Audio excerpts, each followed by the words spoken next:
quelle couleur vous va, quelle ambiance choisir et comment choisir. Il ne suffit pas que la couleur soit à la mode pour vous mettre en valeur. Il faut aussi qu'elle s'accorde bien avec votre peau, avec vos yeux et avec vos cheveux.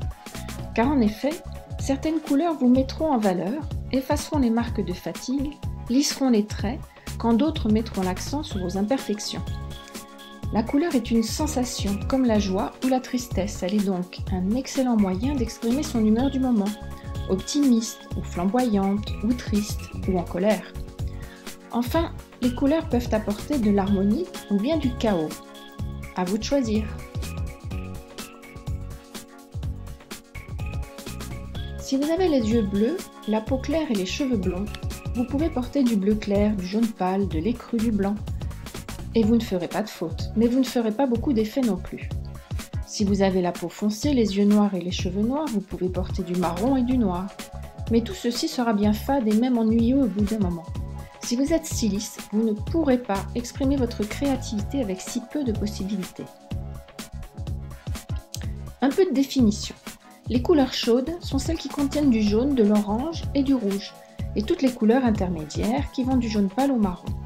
Les couleurs froides sont celles qui contiennent du vert ou du bleu, et toutes les couleurs intermédiaires qui vont du vert clair au violet.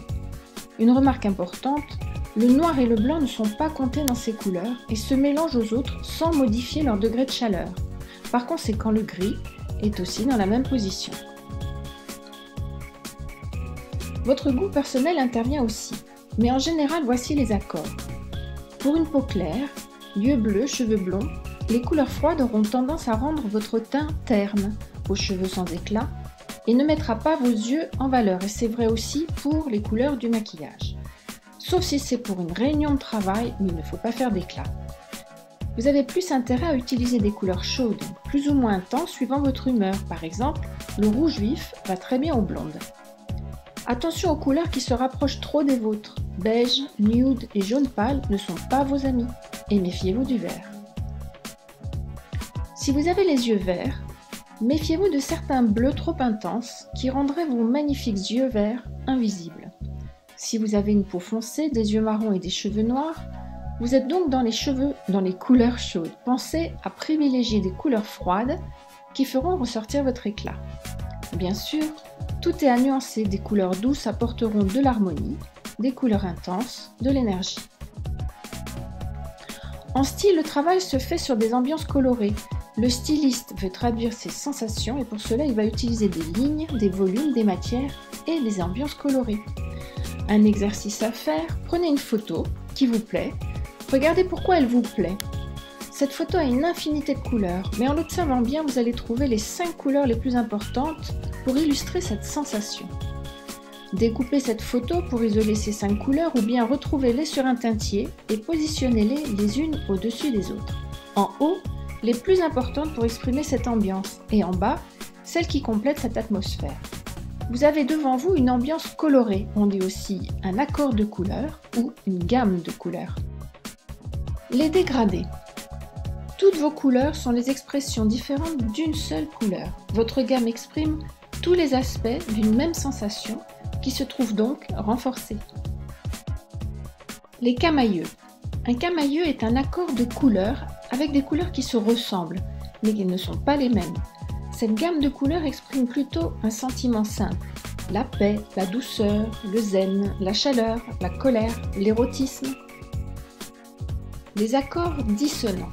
3 ou 4 couleurs expriment une sensation et sont en accord, mais une ou 2 couleurs apportent du contraste et perturbent l'accord. On parle de dissonance comme en musique. Cette gamme va alors illustrer l'état de doute ou de déséquilibre du styliste. Du point de vue artistique, cette gamme est bien plus riche que les 2 premières. Le chaos. Aucune couleur ne s'entend vraiment avec sa voisine. Cette gamme est faite pour bousculer les sensations des clients, les interpeller de façon assez violente. La mode est une expression, donc elle peut exprimer aussi la révolte.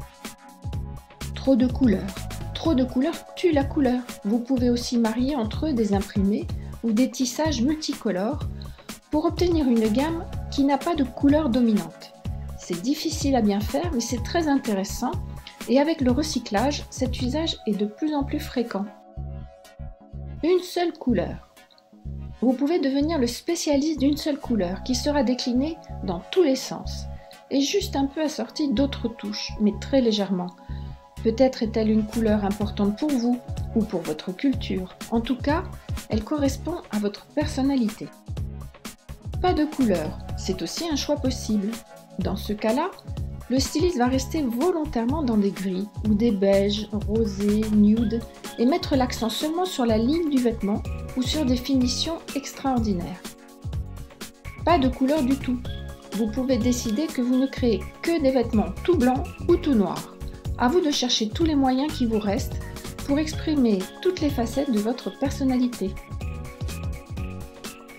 Comme tout ce que vous choisissez, la couleur est le vecteur de ce que vous voulez exprimer.